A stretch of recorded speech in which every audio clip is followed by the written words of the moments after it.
आज मैं आपको साउथ इंडियन सांभर मसाला बनाना बताती हूँ कैसे बनाया जाता है। जब हम इस मसाले को घर पर ही बहुत ही ज़्यादा टेस्टी और खुशबूदार बना कर तैयार कर सकते हैं तो हम इसे मार्केट में लेने क्यों जाएं। और मार्केट में ये मसाला बहुत ही ज़्यादा महंगा मिलता है, क्यों ना हम इसे घर में बना करके तैयार करें, वो भी बहुत कम पैसों के साथ। तो चलिए बनाना शुरू करते हैं। मसाला बनाने के लिए ये हमने 20 ग्राम कश्मीरी लाल मिर्च लिया, वो हम इस कढ़ाई में डाल देते हैं। इससे मसाले में कलर अच्छा आएगा और ये मिर्चें तीखी भी कम होती हैं। ये हमने थोड़ी तीखी वाली 10 ग्राम लाल मिर्चें ली हैं, इसे भी हम इसी में डाल देते हैं। अब इन दोनों मिर्चों को स्लो मीडियम फ्लेम पे 1 मिनट करीब भून लेते हैं। हमें इन्हें स्लो मीडियम फ्लेम पे ही भूनना है, जिससे कि ये जले ना, क्योंकि ये मिर्चें बहुत जल्दी जल जाती है। 1 मिनट करीब हो गया है, अब ये मिर्चें भी भुन गई है। अब इन मिर्चों को हम इस प्लेट में निकाल लेते हैं। ये हमने चने की दाल ली है, अब इसमें से हम 2 टेबल स्पून चने की दाल इस कढ़ाई में डाल देते हैं। ये हमने उड़द की दाल ली है, इसे भी हम 2 टेबल स्पून डाल देते हैं। ये हमने चावल लिए, चावलों को भी हम 2 टेबल स्पून डालेंगे। चावल डालने से सांभर में गाढ़ापन आता है और सांभर खाने में भी टेस्टी लगता है। अब हम सभी चीजों को लगातार चलाते हुए स्लो मीडियम फ्लेम पे भून लेते हैं। आप चाहे तो सभी चीजों को अलग अलग भी भून सकते हैं, लेकिन अलग अलग भूनने से टाइम ज्यादा लगता है, इसीलिए हमने सभी चीजों को एक साथ डाल दिया है, जिससे कि टाइम कम लगे। अब ये दाल और चावल भी हल्के गोल्डन कलर के भुन गए हैं। अब फ्लेम को ऑफ कर देते हैं। अब हम इनको भी इसी प्लेट में निकाल लेते हैं। ये हमने 1 टेबल स्पून राई लिए, इसे हम कढ़ाई में डाल देते हैं। 1 टेबल स्पून मेथी दाना, 1 टेबल स्पून जीरा। अब इसके अंदर 1 टीस्पून काली मिर्च डाल देते हैं। ये हमने 20 से 25 करी पत्ते लिए, इसे भी हम इसी के साथ डाल देते हैं और इनको भी हम इसी के साथ भून लेते हैं। इन मसालों को भी हम स्लो मीडियम फ्लेम पे ही भूनेंगे।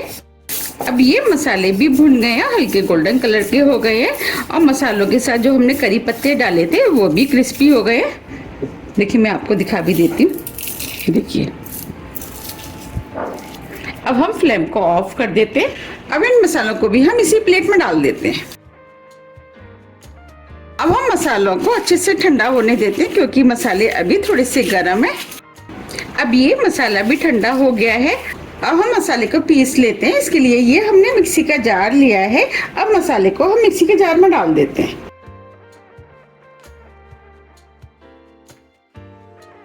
अब मसाले को हम मिक्सी से बिल्कुल महीन पीस लेते हैं। हमने मसाले को मिक्सी से महीन पीस लिया है।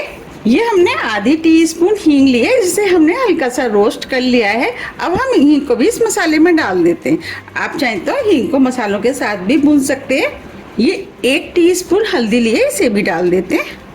अब हम सभी चीजों को अच्छे से मिक्स कर देते हैं। देखिए, कितना बढ़िया सांभर मसाला बनके तैयार हुआ है।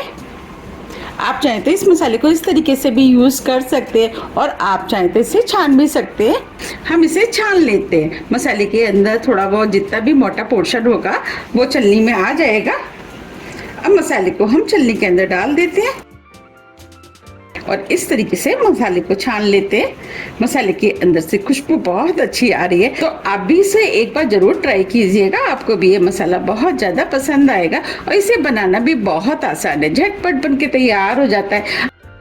इस मसाले को हमने छान लिया है। मसाले के अंदर थोड़ा सा मोटा पोर्शन निकला है, इसे आप फेंके ना। इसका इस्तेमाल आप किसी भी दाल में डाल करके कर सकते हैं। देखिए, कितना बढ़िया खुशबूदार और टेस्टी सांभर मसाला बनके तैयार हुआ है।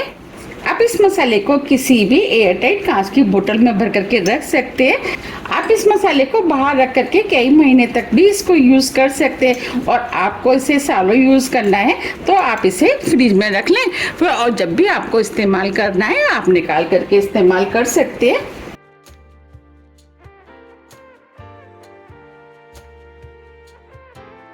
देखिए, कितना बढ़िया सांभर मसाला बना है। तो आप भी इस मसाले को बनाइए, खाइए, फिर मुझे कमेंट्स करके ये जरूर बताइए कि आपको ये मसाला कैसा लगा। अगर आप इस मसाले को डाल करके सांभर बनाएंगे तो सांभर बहुत ही ज्यादा टेस्टी बनके तैयार होगा। यकीन मानिए ये मसाला बहुत ही बढ़िया बनके तैयार हुआ है। मैं तो इसी तरीके से इस मसाले को बना करके रख लेती हूँ और जब भी मैं सांभर बनाती हूँ इसी मसाले को इस्तेमाल करती हूँ। तो आज मैंने सोचा क्यों ना इसकी रेसिपी आपके साथ शेयर की जाए। तो आप भी इसे बनाइए, यूज कीजिए और फिर मुझे कमेंट्स करके ये जरूर बताइए कि आपको ये मसाला कैसा लगा। अगर आपको सांभर मसाले की रेसिपी थोड़ी भी पसंद आती है तो रेसिपी को लाइक कीजिए, चैनल को सब्सक्राइब कीजिए और ज्यादा से ज्यादा शेयर कीजिए। अब हम फिर मिलते हैं इसी तरह की टेस्टी रेसिपी के साथ। जब तक के लिए नमस्कार।